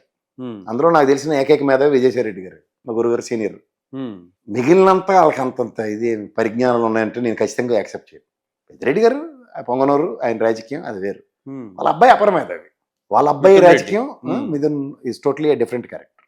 ఆయన మీరు బాహుబలిలో ప్రభాస్ జగన్మోహన్ రెడ్డి ప్రభాస్ అవుతాడు. ఆయన బాహుబలిలో బాహుబలిలో ప్రభాస్ నడిపించిన వెనకాల కట్టప్ప ఉంటాడు చూడండి. కట్టప్ప రోల్ అవుతుంది. అతను పర్ఫెక్ట్ గా ప్లానింగ్ తో ముందుకెళ్ళగాడు, వీర విధేయుడు. Because the relation what he carries with Jaganmohan Reddy places a vital role compare to Peddireddy garu. Peddireddy garu ఏంటంటే is been there from the politics. ఈ డిఫర్డ్ విత్ రాజశేఖర రెడ్డి గారు. మీకు తెలియదు కాదు, మీకు తెలిసింది. ఇంకో విషయం చెప్తా, ఆ రోజు రాజశేఖర రెడ్డి గారు మొనాటిని బ్రేక్ చేయడానికి పొంగనూరులో ప్రాణ ప్రతిష్ఠ చేసిన పెద్దిరెడ్డి గారిని చంద్రబాబు నాయుడు గారు. అవును, ఆయన ఈ ఆర్థికంగా ఈ స్థాయి ఎదగడానికి కారణం కూడా చంద్రబాబు నాయుడు గారు. ఆబ్వియస్లీ, ఎందుకంటే అక్కడ ఒక పెద్ద క్యారెక్టర్ని ఎదుర్కోవడానికి ఒక ఆల్టర్నేటివ్ క్రియేట్ చేశారు. ఆల్టర్నేటివ్ క్రియేట్ అయిన దగ్గర ఆల్టర్నేటివ్స్ రెండు కలిసిపోతే స్ఫోటనం అక్కడే కదా. ఇద్దరు సిండికేట్ అయిపోతే సిండికేట్ అని కూడా కదా సార్. ఇప్పుడు ఇక్కడ భావసారూప్యత అన్నది ఎక్కడో దగ్గర ఎలా అవుతుంది. ఇప్పుడు మీరు నేను ఫ్రెండ్స్ ఫ్రమ్ ఇయర్స్ అనుకోండి, అవును, ఇవాళ మన ఇద్దరం డిబేట్ చేసి దాకా వచ్చామంటే friendship is not a base. Your lethology prove చేసింది. ఇవాళ వచ్చి కూర్చుని ఇంటర్వ్యూ చేస్తాను ప్రసాద్ అంటే I cannot say no for it. The same with Peddireddy garu. మెలోడౌనింగ్ విత్ రాజశేఖర రెడ్డి గారు అన్నది స్టార్ట్ అయినప్పుడు అలైన్మెంట్ కుదిరిపోయింది. అప్పుడు ఎవరైనా ప్లాన్ చేయొచ్చు, ఏకమేకయ్యారు. సో అలాంటి రాజకీయాల్లో మీరు ఆరితేరిపోయిన రాజకీయాలు వేరు, ప్రొఫెషనలిజం వేరు. ప్రొఫెషనలిజం చేస్తున్న వాళ్ళ దగ్గర ఇప్పుడు సజ్జల రామకృష్ణారెడ్డి బ్యాక్గ్రౌండ్ అంతా మన జర్నలిస్ట్. ఆయన రాజకీయాలు చేసేస్తాడంటే మీరు ఒప్పుకోవచ్చు, నేను చచ్చిన డెఫినెట్ గా బుల్ వర్క్ చేస్తాడు. Jaganmohan Reddy what he wants అన్నది ఈజ్ డెలివరబుల్స్ లో ఆయన ఫస్ట్ ఉంటాడు. అక్కడ డెలివరబుల్స్ లో ఫస్ట్ ఉన్న వ్యక్తి ఎవడు అంటే విజయసాయి రెడ్డి గారే. బికాస్ ఉచ్చనీచం బాగా ఆలోచిస్తాడు. అంటే ఇలా ఆలోచించడం అన్నది సమాధానం కాదు. కంపారిటివ్ గా ఆలోచన దృక్పథం వేరేగా ఉంటుంది ఒక ప్రొఫెషనల్ కాబట్టి. వీళ్ళందరూ ఇప్పుడు పెద్దిరెడ్డి గారు ఉన్నారు, ఆయన ఏముంది ఈ రాయలసీమలో ఇది జగన్ ఇది అవ్వచ్చు అవ్వకపోవచ్చు ట్రై చేద్దాంలే. ఇదే మిథున్ రెడ్డి అనుకోండి, అన్న ఇది కరెక్ట్ అనిపిస్తుంది మీరు చెప్పినట్టు, నేను మెలోడౌన్ చేస్తాను. అక్కడ మెలోడౌన్ చేయలేదు వాళ్ళ నాన్న తప్ప మిగిలిన వాళ్ళందరూ చేయొచ్చు కదా. చేయొచ్చు, అవును, కరెక్ట్. మీకు అర్థమవుతుందా? ఇప్పుడు సజ్జల గారు ప్రభావితం మిథున్ రెడ్డి కాన్ఫిడెంట్ గా చెప్పేస్తాడు. Because wave length, age, it all matters. ఇప్పుడు మీరు అన్న కోటరీ గురించి చెప్తున్నాను. మీరు అన్నట్టు సుబ్బారెడ్డి గారు చొట్ట పైన కర్ర ఎరగకూడదు, పాము సాగకూడదు, ఆ పద్ధతిలో ఉంటాడు ఆయన. మీకు అర్థమవుతుందా? సో ఇక్కడ ప్రొఫెషనల్ గా హ్యాండిల్ చేసేది ఎవరున్నారు ఆయనతో? They'll give more importance to the deliveries. Rajasekhara Reddy గారు అబ్బాయి జగన్మోహన్ రెడ్డి గారు ఇంట్రడక్షన్ అయిపోయింది. ఆయనకి కోటరీ ఉంది, నేను నమ్మను. ఎందుకు నమ్మనంటే ఆయన కోటరీలు నమ్ముకుని ఆయన ఏడు చెప్తాడో అది నమ్మడమే వీళ్ళ పని. ఆయన చెప్పింది వీళ్ళు నమ్మాలి కానీ వీళ్ళు చెప్పింది ఆయన నమ్మే స్థితి ఉండదు. వీళ్ళకి సీన్ లేదని డైరెక్ట్ చెప్తా, ఉండదు కూడా ఉండదు. ఇప్పుడు చంద్రబాబు నాయుడు గారు గౌరవ సజెషన్లు ఇచ్చారని చెప్తే మీరు నమ్మితే మీరు నమ్మండి, నేను నమ్మను. ఎందుకంటే ఆయన పార్టీ అధినేతండి, అది regional party. He will give directions, he will say what you want. అది యూ నీడ్ టు దాంట్లో నీకు ఎంతవరకు అన్నది చెప్పుకోగలగాలి. చెప్పుకోవాలప్పుడు వేసేస్తారు. ఇంకోటి ప్రసాద్ గారు, ఈ 6 months కూటమి గవర్నమెంట్ పరిపాలన ఎలా ఉంది? దాంట్లో ప్లస్లు మైనస్లు మీరు గమనించినట్టు. తడి తక్కువ తమాష ఎక్కువ ఉంది. తడి తక్కువ తమాష ఎక్కువ అంటే what is said versus what they are delivering. నేను ఎప్పుడు డెలివరబుల్స్ మీద మాడతా. చెప్పడం చాలా సులువు అనిపించింది. పవర్ వచ్చిన తర్వాత ఏం చేయాలన్న నిస్సహాయ స్థితి ఎక్కువ కనబడుతుంది. ఇది నేను చంద్రబాబు నాయుడు గారిలో ఊహించిన పరిణామంలో మొదటిది. రెండోది ఏంటంటే మనం కొన్ని చెప్పాం ప్రజలకి, అవి బేస్ని ఎట్లాగైనా సరే దాన్ని ప్రూవ్ చేసి ఇది మనం చెప్పింది రైట్ అని చెప్పేదానికి వెనక ఇది ఉంటుంది చూడండి, నేను పట్టిన కుందేలకి 3 కాళ్ళు అని. ఆ ప్రయత్నం ఎక్కువ జరుగుతుంది. ఆ ప్రయత్నం సత్ఫలితాలు ఎక్కువ లాంగ్ రన్లో ఇస్తుందంటే నేను నమ్మను, ఇవ్వదు. దానికి చాలా షార్ట్ స్టింటే ఉంటుంది. ఆ షార్ట్ స్టింట్లో లాంగ్ టర్మ్ ప్లాన్ చేస్తుంటే ఏమవుతున్నాయంటే, మీరు ఈ 6 నెలలు గమనించుకుంటే ఆద్యంతం మొదట లడ్డులు అన్నారు, తర్వాత పరిమళనత్వాన్ని కాదంబరనత్వాన్ని తీసుకొచ్చారు, తర్వాత బోట్లు తెరబడిపోయేతో విజయవాడ తుఫానికి ఇదే కారణాలు. అలా కుంటి సాకులు తిన్నాళ్ళు వాట్ అన్నది చెప్పగలిగి దిస్ ఈజ్ వాట్ అని చెప్పగలిగితే చాలా సులువు. మీరు చెప్పిన వాటిల్లో బోటుకు సంబంధించి పెద్ద హడావుడి జరిగింది కానీ అరెస్టులు లేవు. అరెస్ట్ లేవు, అవుట్కమ్ ఏది? అవుట్కమ్ లేదు. కొన్ని లక్షల మందిని చంపాలనుకున్నారనేసి ప్రచారం జరిగింది, కానీ చివరికి చూస్తే ఏం లేదు. అది ఏం ఉండదు కూడా. కొండందవి ఎలకపడదాం అంటే ఎలాగ? కొండందవడమే తప్పురాబాబు అని చెప్తుంటే ఎలకల గురించి నీకెందుకు? ఇప్పుడు కాగితం పడవలు నీళ్ళలో వేయండి, ఆ ప్రవాహం గిట్టెళ్తే అటుకే దిక్కులే 12 లక్షల క్యూసెక్లు వాటర్ వస్తే పైనుంచి ఎగువ నుంచి. ప్లానింగ్ లేదు. దానికన్నా ముందు జరిగిన క్యాబినెట్ మీటింగ్లో దాని మీద డిబేటే లేదు. క్రైసిస్ మేనేజ్మెంట్లో ఫినిక్స్ బోర్డులో బయటికి లేచే అంత సామర్థ్యం ఉన్న చంద్రబాబు నాయుడు గారు దాని మీద డిబేట్ చేయలేదు, డిస్కషన్ లేదు. రెవెన్యూ మినిస్టర్ ఫిజికల్ ప్రెజెన్స్ లేదు, ఈజ్ బీన్ టు సింగపూర్. ఎన్ని ల్యాప్సెస్ ఉన్నాయి సార్? ఆయన ఇంకా పెద్ద మనిషి కాబట్టి కర్నూలు పెన్షన్ పంచి హైదరాబాద్ వచ్చేయకుండా వెనక్కి వచ్చాడు పాపం ఆయన ఒక్కడు. మిగిలిన అందరూ హైదరాబాద్లో ఉన్నారు కదా. కొన్ని జరిగాయి సార్, తప్పులు జరిగాయి. తప్పులని కూడా కాదు, అవి ఎంతవరలో ఇక్కడ పేకమే కత్తి వచ్చినప్పుడు అడ్రస్ చేస్తే ఎలా ఉంటుంది? ఆ రోజు సర్వైవల్ ఎత్తుక్కుంటారు. అవును. ఏం సార్ 3.5 లక్షల మందిని గాలికి వదిలేటువంటి చిన్న విషయమా? విజయవాడ తుఫాను 21 hours బస్సులో ఉన్నాడు ఆయన, సర్వీస్ అంతా చేసి వచ్చాడు, ఇల్లు మునిగి మానిటరింగ్ చేశాడు, ఇల్లు మునిగిపోయింది కాబట్టి నిలువు నీళ్ళు లేని పరిస్థితి ఆయనకు కూడా ఉంది అందరితో పాటు విజయవాడలో. అందుకే బస్సులో ఉన్నాడా? ఆయన ముఖ్యమంత్రి గారు సార్, ఎక్కడైనా ఉంటారు, కలెక్టర్ ఆఫీస్లో ఉండొచ్చు, బస్సులోనే ఉండొచ్చు. అదే అది ఆయన ఉండడం గురించి మీరు మాట్లాడుతున్నారు, కానీ ఆ క్రైసిస్ ఎంత క్రిటికల్ దాన్ని చూడండి. విజయవాడ పరిసర ప్రాంతాల్లో బుడమేరు వాక్కి కొట్టుకొచ్చిన వాళ్ళతో పాటు ఈయన కూడా నిరాశ్రయుడే. అవి అన్నీ ఎలా ఉంటాయంటే, మనం ఆ రోజు ఉన్న పరిస్థితి వేరు. ముందు దాని ఉపద్రవాన్ని రీడ్ చేయలేదు, ఇండికేషన్స్ని పాటించలేదు. ఎన్ని రిహాబ్ సెంటర్లు అసలు చంద్రబాబు గారు అయితే నాకు తెలిసిన చంద్రబాబు గారు నాకు తెలిసి దాంట్లో ఇంకా బ్రహ్మాండంగా చేసేంత సామర్థ్యం ఉన్నాయి. రిహాబ్ సెంటర్లే పెట్టలే, తరలింపే జరగలే, చాటింపులు లేవు. దాని అప్పుడు కుంటి సాకులు ఎత్తుక్కుంటే బోట్లు వచ్చి కొట్టే, డ్యామ్ తిరగబెట్టడానికి అన్ని అవకాశంలో ప్రతిదీ జగన్మోహన్ రెడ్డి అంటే. ఇప్పుడు అగ్గిపెట్లకి 2-3 కోట్లు ఖర్చు పెట్టామని 5% 10% డీవియేషన్స్ లేకుండా ఉంటాయని మాట్లాడడం చాలా గ్రేట్. కానీ ఇచ్చిన డబ్బులు మీరు కాదు, ప్రజలు స్వచ్ఛందంగా డొనేట్ చేసిన డబ్బులు మీరు పంచారు. పంచినప్పుడు 23 కోట్లు అగ్గిపెట్లని మీరే చెప్పి కింద 23 లక్షలని అనగానే రెవెన్యూ మినిస్టర్ గాను అనితమ్మ సర్కాస్టిక్గా 7 లక్షలకి కోట్లు తీరాలంటే సున్నాలు మాకు కన్ఫ్యూజన్ ఉంటుంది. కింద కింద కింద టోటల్ 23 లక్షలతో టోటల్ ఫిగర్ ఎంత, 23 కోట్లతో టోటల్ ఫిగర్ ఎంత? మీరు అనౌన్స్ చేసిన టాలీ అయింది కదా, మరి 23 లక్షలతో టాలీ కాకూడదు కదా టోటల్?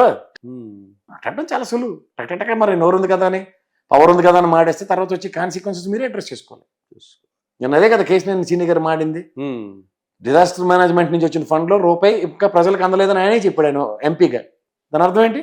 స్వచ్ఛందంగా ఇచ్చిన దాతల డబ్బులు పంచడానికి ఉన్న ఇది, అది కూడా ఎక్కడెక్కడ రీచ్ అయిందో మనం చెప్పక్కర్లేదు, గౌరవ ముఖ్యమంత్రి గారే చెప్పారు. ఫుడ్ గ్రాస్ రూట్ లెవెల్లోకి వెళ్ళట్లేదు, అక్కడ రోడ్డు మీద కుప్పలు పోసేస్తున్నారు సింగనగర్ ఫ్లైఓవర్ మీద.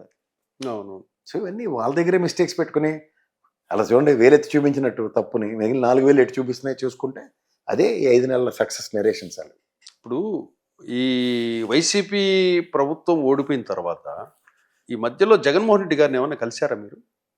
నేనా అంటే క్యాజువల్ మీటింగ్ ఎలా ఉన్నారని కనీసం మాట్లాడడానికి? నాకు ఇంకా సువర్ణ అవకాశాలు రాలేదు, ఇంతవరకు కలవలేదు. అప్పుడు అధికారంలో ఉన్నప్పుడు ఎప్పుడూ కలవలేదు. నేను చంద్రబాబు గారిని అయితే కలిశాను, జగన్మోహన్ రెడ్డి అనే వ్యక్తిని కలవనే లేదు మీరు ఇంతవరకు. కలవలేదు. కనీసం ఫోన్లో ఎప్పుడైనా మాట్లాడారా? ఎవరు మాట్లాడించారా? నేను ఎప్పుడు మాట్లాడలేదు సార్. అది నేనెందుకు అసలు, నేనే వైఎస్ఆర్సీపీ వైసీపీ అని కాదు, ఓటమి తర్వాత సరే మీరు సర్వే చేశారు, ఓడిపోయింది, తర్వాత జగన్మోహన్ రెడ్డి గారిని కలిసి ఏం జరిగింది ఒక విశ్లేషణ. నన్ను జగన్మోహన్ రెడ్డి గారు డిప్లాయ్ చేసిన సర్వే చేయంటే నేను ఆయనకు ఎక్స్ప్లెనేషన్ ఇవ్వాలి. నా ఆనందంగా నేను చేసుకున్న సర్వే అది. చేసుకున్నారు, కనీసం ఓడిపోయాడు ఆయన ఒక రాష్ట్ర ముఖ్యమంత్రిగా, ఓడిపోయారు, ఆ పార్టీ గెలుస్తుందని కూడా మీరు చెప్పారు. ఓడిపోయిన తర్వాత క్యాజువల్గా మీరు కలిసి జస్ట్ ఊరికే సమీక్ష లాంటిదో చిట్ చాట్ లాంటిదో ఏదన్నా పోనీ సజ్జల గారితోనో విజయసాయి రెడ్డి గారితోనో ఎవరితో అయినా చిట్ చాట్ ఏం జరిగింది అనే డిస్కషన్? నేను ఏం జరిగిందని అయితే చిట్ చాట్ చేయలేదు, కానీ క్యాజువల్గా 2 సార్లు విజయసాయి రెడ్డి గారితోనూ సజ్జల గారితో మాడారు. ఏమంటాడు ఆయన? ఏమన్నా ఇంకా ఓటమి నుంచి గుణపాఠాలు నేర్చుకుంటాం అన్న కాన్సెప్ట్లోనే ఉన్నారు. ఇంకా definitely learn the mistakes. Next వీళ్ళు జమిలీ ఎలక్షన్స్ అంటున్నారు కదా, ఈ జమిలీ ఎలక్షన్స్కి ఇది వైసీపీ ఈ 1.5 ఇయర్లో పుంజుకునే అవకాశాలు ఏమైనా ఉంటాయా అంటారు? ఎందుకు పుంజుకో సార్ వాళ్ళే సన్నాసి మాటలు పెట్టి కూర్చోలే కదా రాజకీయ పార్టీలు. డెఫినెట్గా ఎలక్షన్స్ రిజల్ట్స్ వచ్చిన పరిస్థితులను బట్టి నెక్స్ట్ ఎలక్షన్స్కి ఎలా రీవ్యాంప్ అవ్వాలన్న దగ్గర ఎవడైనా సరే గుణపాఠాలు నేర్చుకున్నప్పుడు 23 స్థానాలకు పరిమితమైన చంద్రబాబు నాయుడు గారి పార్టీ మళ్ళీ గెలుస్తుందని నేనైతే మొదట్లో అనుకోలే. రీవ్యాంప్ అవ్వడం చాలా కష్టం అని. అప్పుడు చాలా సర్కమ్స్టాన్షియల్ సిచ్యువేషన్స్ చాలా డిఫరెంట్గా డిమాండ్ చేసి, దానికి తోడు కునుగునాక మీద తాటిపండ్లాగా 2 సంవత్సరాలు కరోనా కూడా. అవును. సో ఇవన్నిట్లో అమ్మో అనుకున్న దగ్గర అక్కడ ఒంగోలులో జరిగిన మహానాడు నుంచి వాళ్ళు వచ్చిన పరివర్తన చూడండి. That's how things will takes place. Election అన్నది వేరండి. ఈ 5 సంవత్సరాలు ఈ ప్రభుత్వ నడవడిక వీటిల్లో లాస్ట్ 1 year లాస్ట్ 6 months ప్రజల నాడిని ఎవడో పట్టుకోవడం చాలా కష్టం సార్. ఈ ఎలక్షన్స్ ఇది మనకు ప్రూవ్ అయిపోయింది. గుణపాఠం ఎలాంటి గుణపాఠమే, ఇది కేస్ స్టడీ లాగా. ఇది కేస్ స్టడీ కాదు సార్. మీరు 2014-19 ఎలక్షన్స్ కూడా కేస్ స్టడీస్. మీకు 23 స్థానాల దగ్గర నుంచి 19 ఎలక్షన్ 23, 24 ఎలక్షన్స్ 11 కేస్ స్టడీస్ ఏం కాదు. ప్రజలు ఖచ్చితంగా మాకిదే, మాకు ఇంకోటి కాదు అన్నది దాంట్లోనే ఉన్నారు. కనీసము వీళ్ళు వైసీపీ పార్టీ వాళ్ళు కొన్ని 100 కోట్ల రూపాయలతో కొత్త నెట్వర్క్ని, పిన్ టు పిన్ నెట్వర్క్ని ఏపీ లెవెల్లో వర్క్ చేశారు. ఎక్కడ ఖర్చు పెట్టి ఏమీ చేయలే. చెప్పేది పిన్ టు పిన్ అలా ఐపాక్ కూడా చేసాడని అడవాడి తప్ప ఆడి మొహం చేసాడు. బాసరాని బీఆర్ఓని సన్నాసోని తీసుకొచ్చి పెడితే ఎవరితో అవుతుంది సార్? ఇప్పుడు సార్ మీకు ప్రజలు ఈ విధంగా ఉన్నారు, కనీసం ఒక ఐడియా రాకపోయిందా వీళ్ళకి? Then you are living in trance. You cannot. ఇప్పుడు చంద్రబాబు గారికి ఐడియా రాకుండా 23 స్థానాలు పరిమితి వేరే ఐడియా లేకపోవడం కాదు సార్. ప్రజలు ఎక్స్పెక్టేషన్స్ ఆర్ టోటలీ డిఫరెంట్. మీరు కేస్ స్టడీ అన్నారు చూడండి, రేపు 29 ఎలక్షన్స్లో మళ్ళీ ఇలాగే ఏదో ఒక పార్టీకి టింగ్ అనిపించారు అనుకోండి సార్, ఇంకా శాశ్వత తమిళనాడే అంతే. ఇంకా దానితో ఇంకో ఎంటర్ కూడా చేయరు. అది గమనించాలి మనం. చివరిగా ఒక ప్రశ్న ప్రసాద్ గారు, చంద్రబాబు నాయుడు, లోకేష్, పవన్ కళ్యాణ్ ఈ ముగ్గురి పనితీరు ఎలా ఉంది ఈ 6 నెలల్లో? ఇంకా ఏం పని ఏం కనపడలేదు. పని చేస్తే బ్రహ్మాండంగా కనబడుతుంది. పని చేయట్లేదు కాబట్టి 6 నెలల్లో వీళ్ళు చేసిన అంటే పనే స్టార్ట్ చేయలేదంటారు ఇంకా. నాట్. ఎందుకంటే ఇవాళ జిఎస్డిపి చూడండి, జీడిపి చూడండి, లడాఖ్తో పోటీ పడుతున్నాం. లాస్ట్ నుంచి 2వ ప్లేస్లో ఉన్నాం మనం. దేశం మొత్తం మీద 9.38% ఉంటే 10% మైనస్లో జీడిపి ఉంది మనం. ఘోరంగా ఉన్నాం. ఇక్కడ చంద్రబాబు నాయుడు గారు లాంటి వ్యక్తి కంపారేటివ్గా he know how to bounce back. I'm waiting for it. Thank you Prasad garu. Thank you very much.